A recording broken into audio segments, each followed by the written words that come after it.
इंसाफ होया तो मैं अपनी बच्चियों को भी अपने बच्चों को भी लेके मैं खुदकुशी कर लूंगी। ये सारी चिन्योट की पुलिस जिम्मेदार होगी।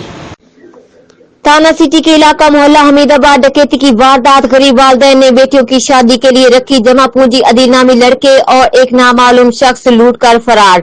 हाथापाई के दौरान टोपी, ऐनक और एक पांव का जूता मौके पर छोड़कर फरार।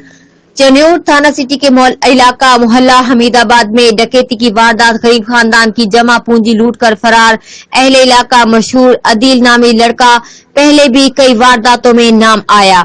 मुतासरा खानदान का कहना है कि 2 बेटियों की शादी तय की हुई है। मुलजिम मोहल्लादार है। तलाई जेवर 1 लाख से ज्यादा रकम चोरी कर ली। मुलजिम घर के अंदर दाखिल हुआ। गर्मी की वजह से छत पर सोए हुए थे। अदील का पांव स्लिप हुआ तो खातून जाग गई और हाथापाई हुई। खातून बूढ़ी थी, मुलजिम जवां था। खातून को धक्का देकर फरार हो गया। इसके साथ एक और चोर था। अंधेरा होने की वजह से दूसरे चोर को ना पहचान सकी। हमारे साथ सख्त ज्यादती हुई है, हमारे साथ इंसाफ किया जाए। इन डकैतियों को कैफरे किरदार तक पहुंचाया जाए।